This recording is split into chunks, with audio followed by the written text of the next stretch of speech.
Assalamualaikum warahmatullahi wabarakatuh. Halo semuanya, perkenalkan nama saya Cantika Putri Maharani dengan NPM B1A025184 dari kelas C. Saya akan memaparkan materi mengenai zaman Romawi kuno, kemudian perbandingannya dengan zaman Yunani kuno, serta pemikiran tokoh-tokohnya. Untuk memenuhi tugas saya dalam mata kuliah Ilmu Negara dengan dosen pengempu Ibu Pipi Susanti, SHMH. Selamat menyaksikan!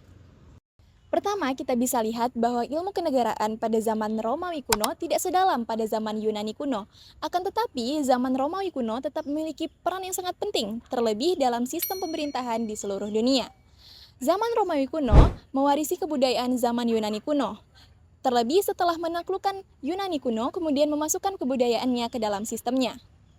Tetapi, keduanya tetap memiliki perbedaan yang mendasar, yaitu perbedaan pertama adalah dalam segi pendekatan. Bangsa Romawi terkesan lebih praktis karena belajar langsung lewat praktek dari lembaga yang ada. Sedangkan bangsa Yunani terkesan lebih teoritis karena belajar dari buku dan teori-teori.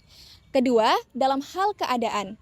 Awalnya, bangsa Romawi adalah suatu keadaan yang terpecah belah, kemudian bersatu menjadi sebuah imperium. Sedangkan bangsa Yunani adalah satu kesatuan, kemudian terpecah belah dan tidak dapat bersatu kembali. Dalam perkembangan pemerintahan, awalnya Romawi kuno menganut sistem monarki dengan dewan perwakilan, patrisia.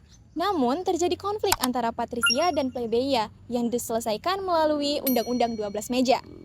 Dalam keadaan darurat, kekuasaan dipusatkan kepada diktator.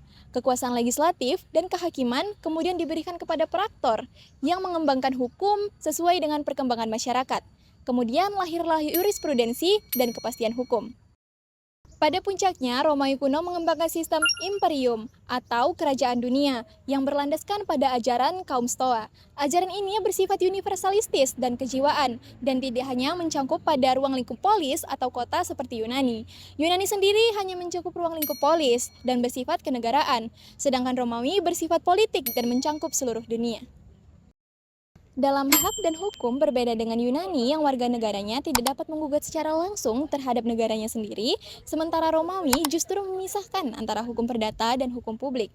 Yunani juga menggabungkan antara hukum dan kesusilaan, sementara Romawi kuno justru memisahkan keduanya dan menganggap negara adalah sebuah entitas yang abstrak dan berbeda dari masyarakat. Prinsip Romawi kuno adalah menciptakan sebuah sistem yang mempertahankan kekuasaan secara permanen dan mengendalikan bangsa asing dalam sebuah sistem yang disebut divide et imperia atau pecah belah dan kuasai. Selain itu, Romawi kuno juga mengembangkan sistem hukum ius gentium atau aturan umum antar bangsa. Kemudian melalui ajaran kaum Stoa tercipta pula hukum alam atau ius naturale. Negara dipandang sebagai sebuah badan hukum yang terpisah dari masyarakat.